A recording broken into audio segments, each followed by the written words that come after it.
Et nous sommes aujourd'hui avec Alexandre Saboudjian, qui est le CEO d'Audio Valley. Bonjour. Bonjour. Merci d'être avec nous. D'abord, avant toute chose, et avant de parler des nouveaux contrats que vous venez d'annoncer, notamment avec votre régie Target Spot, qui est bien connue en Europe et dans le monde, peut-être un mot de la situation actuelle du marché. Vos revenus reposent en grande partie sur les revenus publicitaires. On a vu que les médias traditionnels avaient été pour certains laminés en termes de revenus publicitaires avec des baisses à deux chiffres quasi impressionnantes. Vous en êtes où là, mi-mai, quasi 2 mois après les débuts du confinement? Bon, nous, on est dans le marché du digital, dans l'audio digital, la réaction ou les effets ne sont pas toujours les mêmes que dans la FM.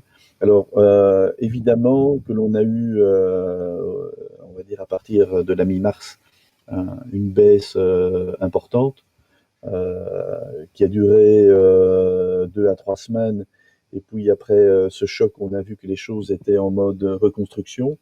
Donc on voit qu'on a un chiffre d'affaires aujourd'hui qui est en train de se reconstruire avec une nuance qu'il faut apporter parce que notre chiffre d'affaires provient aujourd'hui d'une dizaine de pays et que la situation que l'on vit en Allemagne n'est pas la même situation que celle que l'on a aux États-Unis ou qu'on a en Espagne ou en France. Donc parfois les choses se conjuguent un petit peu différemment par pays, mais qu'est-ce qu'on voit notamment depuis que le confinement est un petit peu enfin, est moins dur en Europe, puisque ça s'est relâché un petit peu dans l'ensemble des pays, c'est qu'on voit qu'on est en train de reconstruire le chiffre d'affaires et que notre vision globale sur l'exercice 2020, c'est que on risque d'avoir un chiffre d'affaires qui se reconstruit complètement à partir du quatrième trimestre. Euh, je pense que l'audio digital va être un des gagnants, pour autant qu'on puisse dire ça, mais que la part de marché de l'audio digital dans l'ensemble de l'audio va grandir. Vous savez que dans les dépenses publicitaires, si on prend l'exemple de la France, la partie digitale était limitée dans l'ensemble des dépenses, et même si l'enveloppe générale des dépenses en audio va diminuer, nous, on a le sentiment que la partie digitale, même aujourd'hui en 2020, pourrait augmenter. On est dans un secteur en croissance, ce qui va atténuer l'effet du Covid-19, même si la croissance que l'on attendait en 2020 sera peut-être pas celle que l'on espérait. Donc, Alors, il y a, je suis assez positif, global. Alors, il y a effectivement le marché de l'audio digital au global qui s'est structuré. On en reparlera dans un instant, notamment avec votre offre radionomique que vous avez arrêtée, que vous avez repositionnée. Il y a le podcast aussi, on en parle énormément. Mhm. Alors, je sais que votre philosophie, c'est de ne pas tomber dans le tout podcast comme on pourrait l'imaginer en ce moment, puisque depuis quelques mois, quand on parle d'audio digital, forcément, on pense au podcast. Justement, comment se comporte le podcast par rapport, Mhm. disons, toute la partie linéarisé et streaming? Alors, le podcast, c'est un format qui est nouveau d'un point de vue publicitaire, qui est pas si neuf que ça lorsqu'on regarde les usages. Hein. Il y a près de 10 ans, il y a 10 ans, on faisait déjà du podcast. Aujourd'hui, il y a un boom, et c'est vrai que les annonceurs sont friands de podcasts. On l'a notamment remarqué avec Radio France, que l'on commercialise en France notamment. Il y a un gros boom aux États-Unis. Et il faut savoir que le podcast, en fait, se monétise de deux manières. Euh, la, la première façon de monétiser le podcast, c'est ce qu'on appelle le host reading. C'est vraiment la personne qui fait le podcast, qui diffuse le message publicitaire.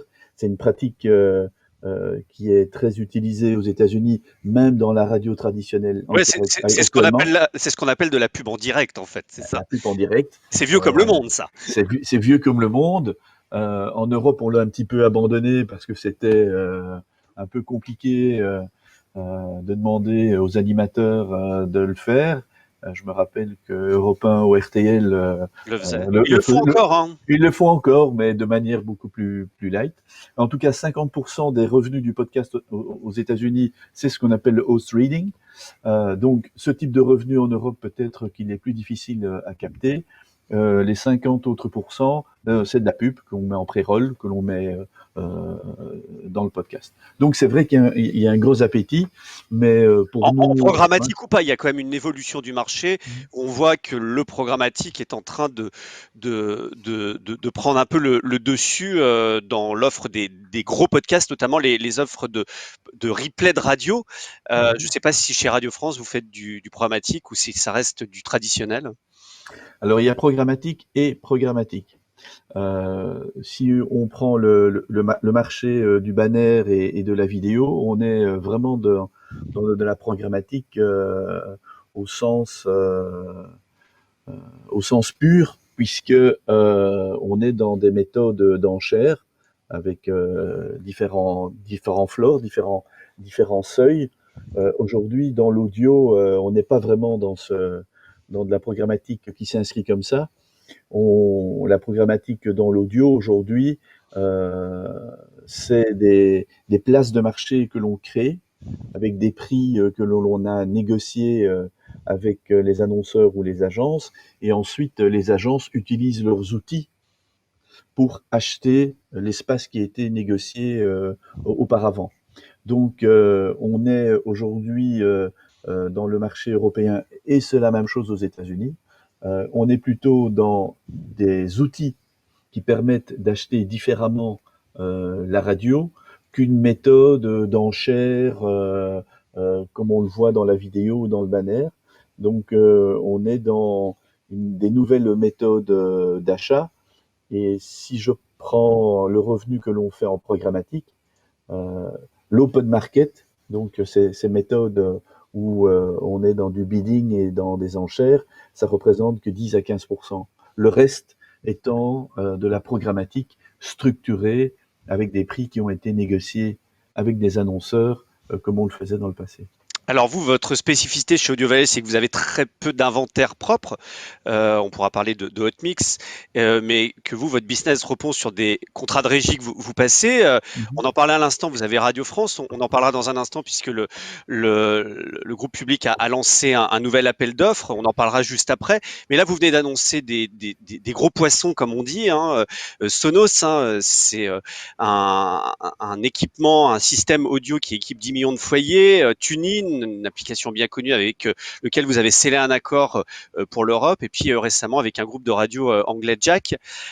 C'est aujourd'hui la volonté, le business model d'Audio Valley que de sceller des accords avec des marques très connues et des gros acteurs comme cela.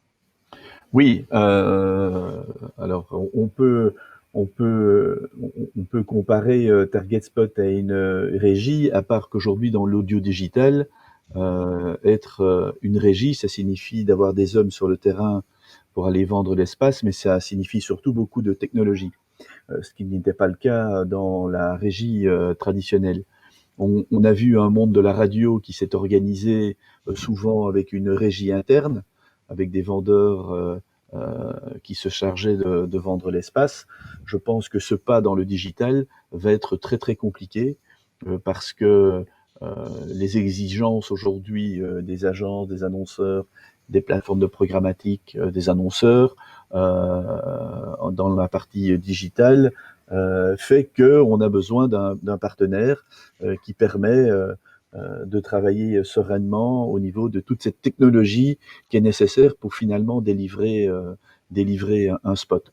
On parle évidemment de hat replacement, on parle de complétion, on parle de ciblage, on parle on parle là de plein de choses. Donc ce métier qui est de dire qu'on a besoin d'un partenaire extérieur pour monétiser son audience digitale, pour moi, ça deviendra une certitude réelle dans les années qui viennent. Et il y en a déjà aujourd'hui certains qui ont fait le pas.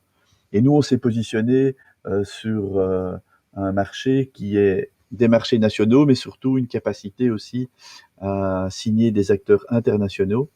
Lorsqu'on travaille dans le digital, c'est souvent un métier qui se conjugue à l'international.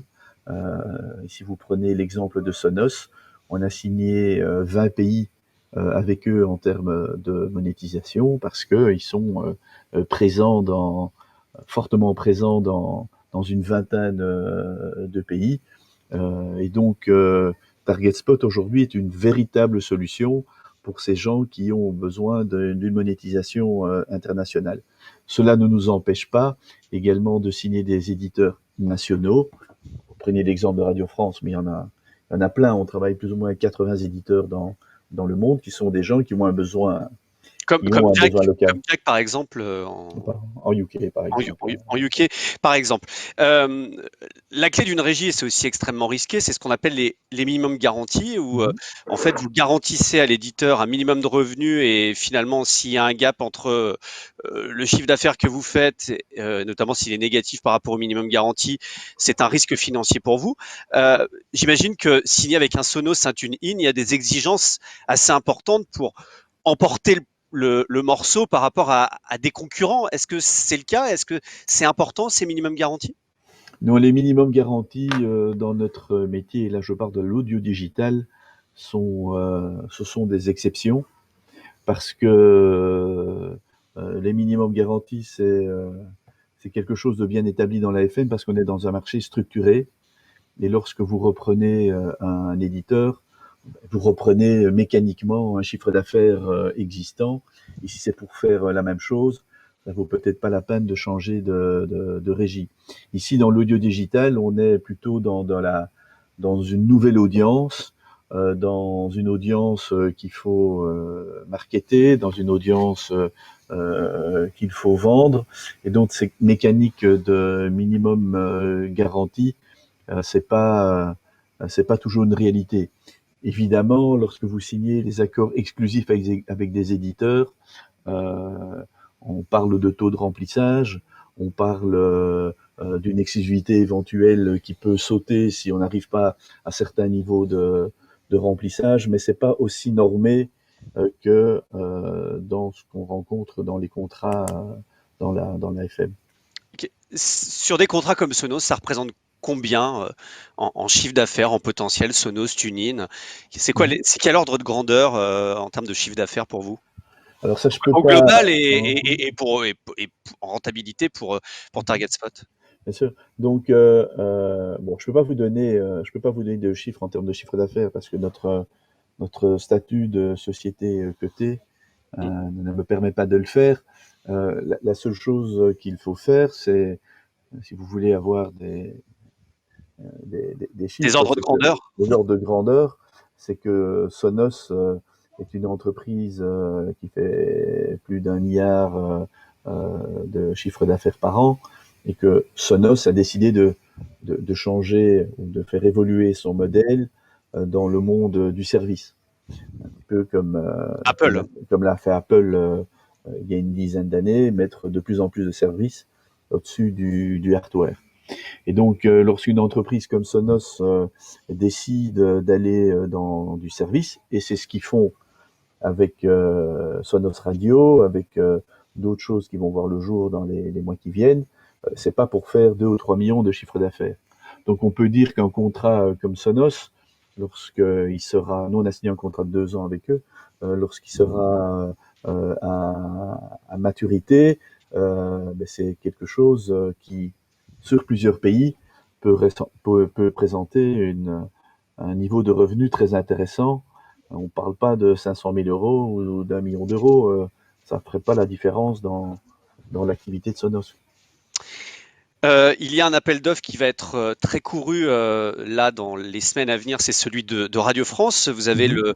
le contrat de régie, comme on le dit, pour les podcasts de Radio France, qui est quand même le premier acteur français en termes de diffusion podcast, même si tout n'est pas monétisé.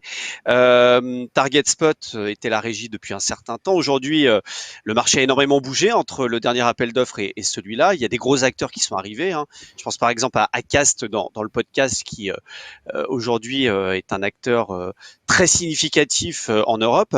D'abord, est-ce que vous pensez que aujourd'hui vous avez plus d'atouts que les autres pour réobtenir cet appel d'offres et comme on dit peut-être familièrement, est-ce que vous y allez vraiment avec les dents sur celui-là, sachant que vous venez d'avoir Sonos, TuneIn et que vous avez d'autres contrats en poche. Pour vous, est-ce que c'est vraiment hautement stratégique Radio France? Mhm. Sur le contrat de Radio France, donc on est dans le cadre d'un marché public. Donc, ce sont des contrats qui font plusieurs années. Et en effet, celui que l'on avait signé il y a quelques années est arrivé à son échéance. Euh, L'appel d'offres est terminé aujourd'hui. Il fallait rentrer les dossiers il y a une dizaine de jours. Donc, on saura celui qui sera euh, le gagnant dans 2 à 3 semaines aujourd'hui. Et notre position par rapport à ça, bien sûr qu'on a envie de continuer avec Radio France. Bien sûr que on est très ambitieux par rapport à Radio France parce que c'est un partenaire qu'on aime bien. Je pense qu'ensemble, on a construit quelque chose ces 3 dernières années. Il faut savoir que lorsqu'on a commencé avec Radio France, le chiffre d'affaires au niveau du podcast était proche de zéro. On a fait tout ce travail d'évangélisation. On a prouvé aux annonceurs et aux agences que l'inventaire que possédait Radio France avait beaucoup de valeur. Je pense Donc vous que pensez mériter de l'avoir là? il n'y a pas, non, il y a pas de mérite. On est dans une entreprise qui a créé quelque chose depuis zéro. Et donc, C'est quel bon, chiffre d'affaires? Vous pouvez le donner à peu près? je peux Ce que pas ça vous donner le chiffre représente? d'affaires de Radio France. Si Radio France a envie de vous le donner, c'est pas mon chiffre d'affaires, c'est le leur. Mais c'est significatif, hein. Je pense que Radio France est la société qui fait le plus de revenus avec du podcast en France. Et donc, oui, on a envie, il y a plein de choses. Aujourd'hui, pour nous, c'était la première étape. Il y a plein de choses à faire avec Radio France. La monétisation à l'international peut notamment s'améliorer. Ils vont travailler sur des nouveaux formats. Il y a le replay. Donc on est plutôt dans une dynamique positive. Maintenant, on avait remporté ce contrat il y a quelques années. De nouveaux acteurs sont arrivés dans le marché et ces acteurs ont un positionnement qui est très Agressif? agressif, très podcast. Et le métier pour Radio France, ce n'est pas uniquement le podcast. Et souvent, les acteurs qui se présentent n'ont pas de technologie propre. Ils sous-traitent leur technologie. Et si vous voulez être efficace dans ce marché, être différent en termes de ciblage, en termes de choses que vous pouvez créer, il vaut mieux maîtriser sa propre technologie plutôt que de sous-traiter la technologie à un tiers. Si vous avez Donc, Radio ouais, France, est-ce que ça vous coupe d'autres éditeurs qui peuvent être non, concurrents? non, C'est-à-dire qu'à un moment, est-ce qu'on accepterait, le marché accepterait de Target Spot, il est 2 groupes concurrents bien sûr. en tout cas sur le même marché, notamment sur les éditeurs de radio, dont on sait que les audiences en audio digital sont aujourd'hui très importantes? Oui, je pense que c'est même dans l'intérêt de Radio France. Il y a un gros appétit pour le podcast. Il y a un peu aussi une prime à celui qui apporte beaucoup de volume. Les annonceurs on risque peut-être d'arriver en 2021 à plus de demandes de la part des annonceurs que ce que le marché pourrait délivrer. C'est pour ça qu'il faut, là c'est la partie technologique, il faut vraiment aller chercher du podcast, enfin de la monétisation un petit peu partout. Donc, celui qui a beaucoup de podcasts peut-être également être le bon acteur pour monétiser. Et on pourrait tout à fait imaginer que demain, un autre acteur français soit avec nous et avec Radio France. Je pense que ce serait bénéfique pour les deux parties. Parlons un peu d'Audio Valley. C'est une société qui a connu pas mal de rebondissements ces derniers temps. Vous êtes, vous le disiez, coté à Paris et à Bruxelles. Donc aujourd'hui, vous êtes une société indépendante. Il y a eu un mariage avec Vivendi, notamment sur la plateforme Radionomie, qui vous ont racheté, que vous avez racheté ensuite. Ensuite, pour tuer la marque finalement, en tout cas la sortir de votre portefeuille Radionomie avec l'arrêt du service de web radio. Aujourd'hui, l'indépendance, c'était vraiment votre objectif de reprendre votre indépendance. Ce mariage avec Vivendi, comment vous l'analysez après coup, ce mariage et ce divorce au Mhm. final, même Mhm. si vous avez Vivendi a encore quelques actions, je crois, dans Audio Valley. Non, Vivendi n'a plus aucune action dans Audio Valley. Euh, il faut toujours tout reprendre dans un contexte. Si vous regardez les sociétés qui travaillent dans l'audio digital, elles ont finalement eu toutes une vie assez compliquée.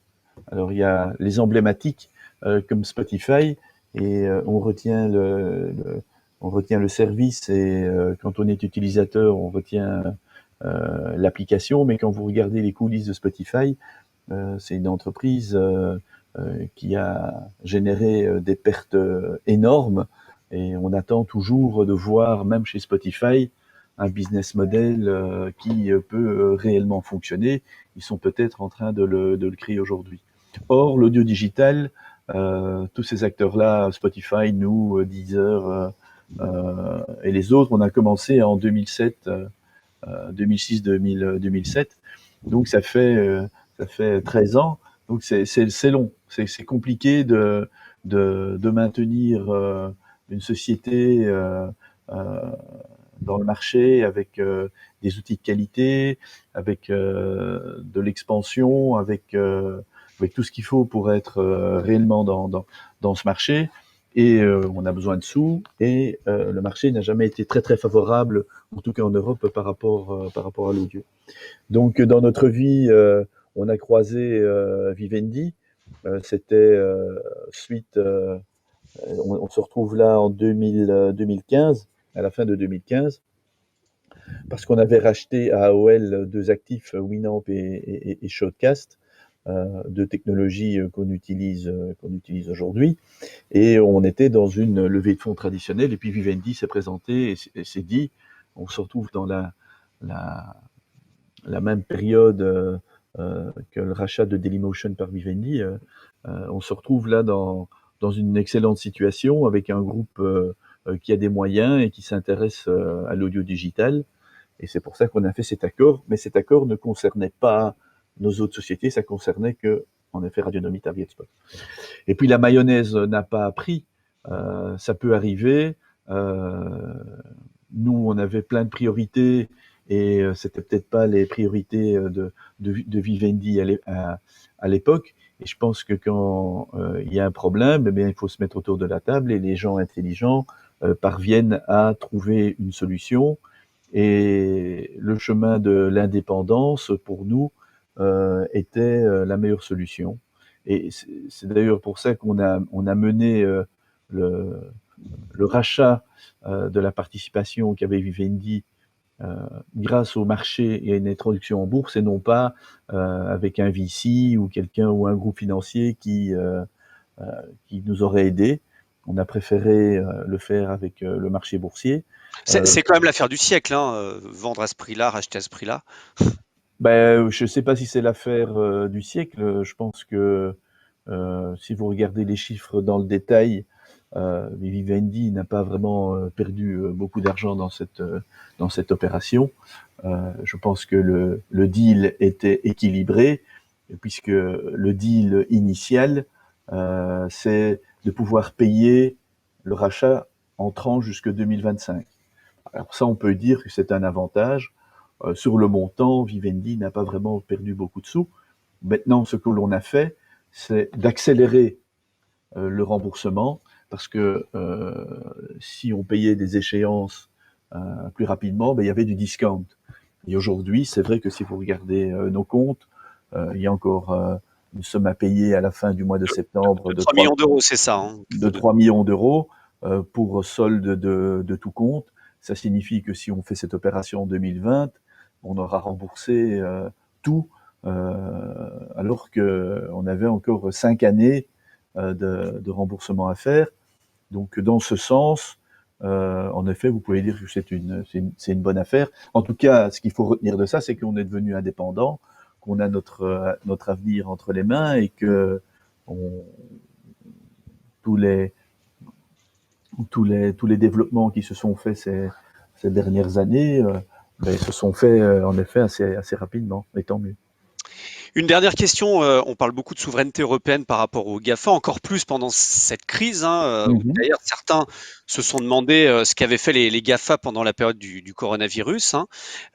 Aujourd'hui, vous avez construit un acteur indépendant plutôt reposant sur la publicité en Europe. Euh, vous êtes une réponse, tout ça, ces GAFA, qui aujourd'hui font partie de notre vie quotidienne, avec lequel même vous travaillez pour certains. C'est quoi la recette pour justement faire en sorte qu'en Europe, on ait des acteurs qui soient performants et qui puissent aujourd'hui éviter qu'on soit trop dominé par ces grands acteurs américains? Bon, il y a plusieurs réponses à cette question. Le terrain dans lequel nous évoluons est un terrain évidemment plus fragmenté, plus compliqué en Europe que le territoire américain. 350 millions de consommateurs qui parlent l'anglais, qui ont plus ou moins la même façon de fonctionner. C'est évidemment plus facile que d'essayer de créer un service qui correspond à un Suédois et à un Espagnol. Donc l'histoire a montré que euh, les grandes initiatives dans le digital sont souvent parties des États-Unis parce que le marché local permettait à ces entreprises de grandir facilement. L'Europe n'a pas été très habile dans l'organisation de son marché et n'a jamais été non plus très intelligent quand il a fallu contrer euh, l'appétit de ces GAFA lorsqu'ils venaient sur le territoire européen. On leur a ouvert les marchés, on leur a ouvert toutes les routes techniques, ils en ont largement profité. Et évidemment, lorsque ils ont commencé à occuper le territoire, c'était très compliqué pour des entreprises européennes pour venir concurrencer cela. Bon, l'exemple du GDPR, RGPD, est un peu un exemple dans le même sens, où ces initiatives ont plus pour objectif d'ennuyer et de rendre des choses plus compliquées pour les entreprises européennes que d'ennuyer les, les entreprises américaines ou les GAFA qui n'ont pas besoin, eux, de toutes ces contraintes que l'on nous met en termes de GDPR, puisqu'ils ont déjà nativement toutes les informations sur l'utilisateur. Donc, Même si l'aspect réputationnel est important, puisqu'on voit bien que Apple en fait un peu sa différence. Alors, honnêtement, sincèrement ou non, ça je ne sais pas, mais voilà, c'est ça. on voit qu'aujourd'hui c'est un argument de dire on protège vos données. Oui, mais oui, Ah, c'est du marketing, hein. oui, protéger les données, c'est évidemment quelque chose qu'il faut faire, à part que vous avez donné dans le fait que vous êtes, enfin, où 90% des utilisateurs sont aujourd'hui soit utilisateurs de Facebook, Apple, Google. Microsoft ou Google, vous leur avez donné le consentement de pouvoir les utiliser. Donc aujourd'hui, toutes ces entreprises américaines, eh bien, ils rigolent bien lorsque toutes les entreprises européennes qui essaient de rentrer dans le marché, eh bien, on leur a mis avec le GDPR une barrière supplémentaire. Mais bon, ce n'est qu'un exemple parmi tant d'autres. Au niveau de l'audio digital, puisque c'est ça la question, euh, on est pour l'instant un petit peu protégé. C'est vrai que dans ce marché, Amazon parce qu'on oublie Amazon, mais dans l'audio, Amazon est important. Amazon, Google, Apple et Microsoft sont les premiers qui s'intéressent à l'audio digital. Il ne faut pas oublier que l'audio digital se construit avec du revenu publicitaire. L'audio, c'est un grand marché dans le monde. Si je prends l'exemple des États-Unis, c'est 15 milliards d'investissements par an. L'Europe, plus ou moins 7 milliards. C'est une grosse masse monétaire. Il est évident que ces GAFA vont arriver dans notre milieu. On a vu Google d'ailleurs et Facebook qui n'y arrivaient pas forcément, hein. Google n'a pas le premier acteur de streaming qui est indépendant, qui est Spotify. Deezer est aussi un acteur important. On voit bien que Amazon Music a un service audio qui, lui, est poussé un peu artificiellement par son parc d'abonnés Prime, etc. On voit qu'aujourd'hui, les GAFA, ils n'y arrivent pas forcément sur l'audio non plus, hein. Non, parce ils peuvent pas être aussi, si je prends l'exemple de Google, ils peuvent pas être aussi disrupteurs qu'il a été avec le banner et avec la vidéo, parce qu'ils n'ont pas d'audience propre. Donc, dans le banner, on a le search et tous les autres services qui leur permettaient de faire tout ce qu'ils souhaitaient. Et dans la vidéo, ils ont explosé le marché, ils ont pris la main sur le marché grâce à YouTube. Donc, et Apple ne monétise pas. Et Apple n'est pas dans un modèle de monétisation.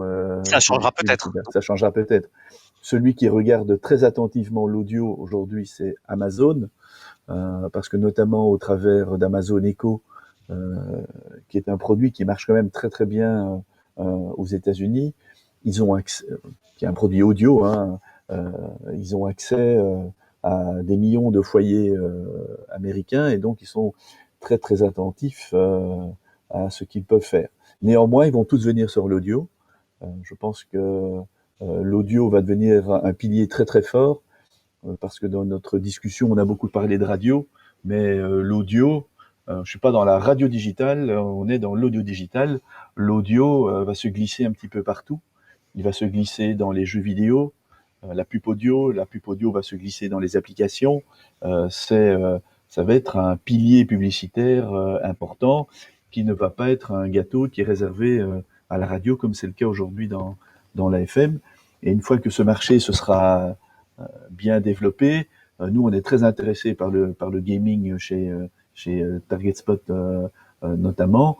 Ben vous verrez que qui vont arriver assez rapidement dans ce marché. Comment les contrer?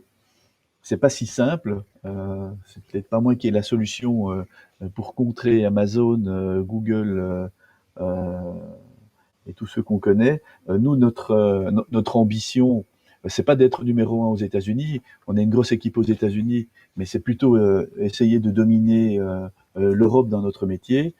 Et ce que l'on fait, c'est que on a cette chance d'être dans le marché américain où toutes les pratiques publicitaires digitales, c'est là que ça se crée. C'est là que l'innovation se fait, et donc ça nous permet d'apporter assez rapidement cette innovation au marché européen pour essayer toujours d'avoir un peu d'avance. Maintenant, il faudra que ce marché se conjugue avec les acteurs que sont les GAFA dans les années qui viennent, c'est sûr. Merci Alexandre Saboudjian d'avoir été avec nous et très bonne journée, à très bientôt.